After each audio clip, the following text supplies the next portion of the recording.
So it's like, Belgian sours, like, there's a lot more delicacy. There's a lot more, like, character to them than what people hear sour and they're like, it's gonna make my face pucker. And those people are wrong, man.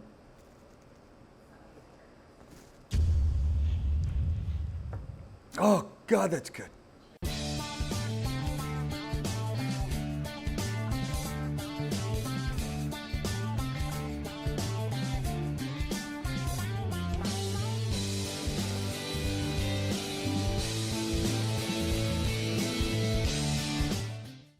Hey guys, I'm Isaac Harrigal for Geeks on Tap, and today we're still at beautiful Mort Subite in downtown Austin. And right now, we're gonna talk about sours. Now here's the thing, sours are not just one thing. Much like olive beer, they're a variety of things. There are some sours that look really nice and light and bright and tart, like a Berliner Weiss or a Gose. A Gose kind of tastes like a watered down margarita. That's a Gose. I'm here to kind of guide you through some of those. Traditional souring started many, many years ago. Actually, all beers were wild fermented for a very long time until the past couple of 100 years. However, thanks to science, we now have ways to control how sour a thing is. So today we're gonna start with wild ales. Well, what is a wild ale, you may be asking? Well, that's where you develop or cultivate your yeast strain from the local flora, in this case, from Roughhouse Brewing. Now, they're out in the middle of Wimberly, Texas, which is in the middle of beautiful hill country. What does it mean to propagate your own yeast strain? So what that means is they propagated their own unique yeast culture from the ash juniper trees on their property. So what that means for you flavor-wise is that you're gonna get some tart notes, you're gonna get a little bit of sour notes, you're also gonna get some cheesy notes. And by cheese, I mean think like Gouda or Munster, where it's like a very distinct, funky, slightly smoky, or, if you're really into cheese, slightly footy cheese. This is their Ona, named after Andrew and Dave's, the head brewer's grandmother. This is their take on a Belgian amber style. They utilize grains of paradise, which are really nice. It's a very dry sort of malt. And then they also add Montmorency cherries to it. Now, those, you may not know, there's a lot of different types of cherries out there. Montmorency cherries are very tart and very acidic. So when you add them to a beer that's already got some wild elements out of it, this basically tastes like a cheesy fruit plate that you sort of just glaze some caramel over. If you ever get out to Austin and you can go visit the Roughhouse guys out in the middle of Wimberly, they're amazing, their beers are amazing, and this beer is available in bottles. Up next, now we're gonna move into fruited sours. So, believe it or not, beer was all wild ales at one point, and they figured out after a while that, because of the fact that those wild yeast strains give you big, jacked up notes that you couldn't really do anything about, adding fruit to it would actually help mellow the beer out and make it more palatable. So this one in particular is the Subite KRIEK from Ommegang Brewery. This is a KRIEK style. KRIEK is French for cherry. So basically what they do with this guy is, this is an ROODBRUIN style, which we'll talk about in a moment, but basically a brown ale that's been aged in wine barrels and then blended together with a KRIEK, which is a wild ale, which then has cherries added to it. So basically here you're gonna get chocolate, cherries, and a bunch of different types of wine barrels out of it. This smells like you just peeled a cherry. I don't know if you've ever peeled a cherry before, and I personally haven't, but this is what I imagine it would smell like. I've never had this beer before, so I'm very, very curious. It's actually got a lot of candy notes to it, almost like grandma's candy, where it's not really good candy, it's just kind of the candy that she had in the bottom of her purse, so there's a little bit of perfuminess to it as well. And then there's that weird chewy inside that you have no idea how they did it. That's what this tastes like, and I'm enjoying it. It's amazing. Always remember, Belgians are a lot like Germans, right? So they name the beers sometimes after what fruit they're putting in it. So for instance, if you see KRIEK, that's cherry.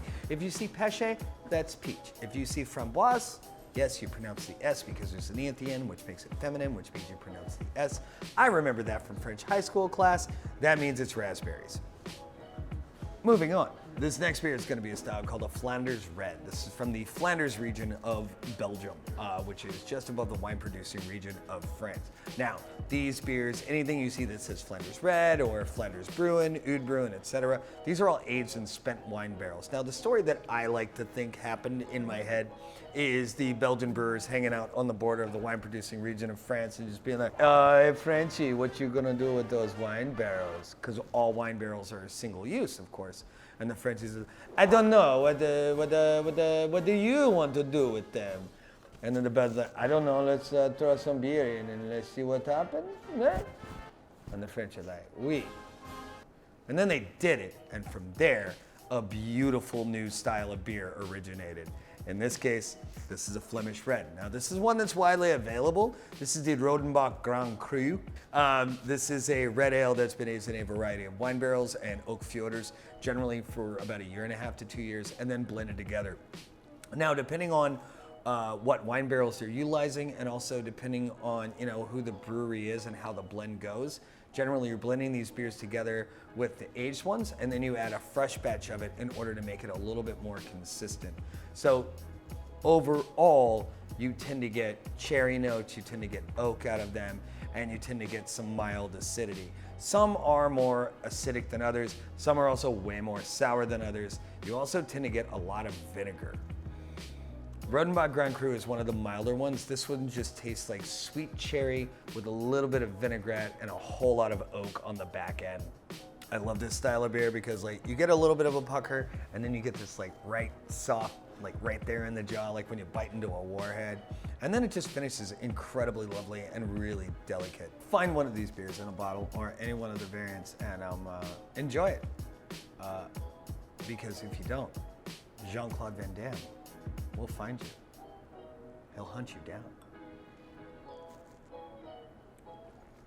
There's no telling what he'll do. So as a bartender, I try not to play favorites, right? Like when people come in and they ask me what I like, I work at a beer bar with 200 taps.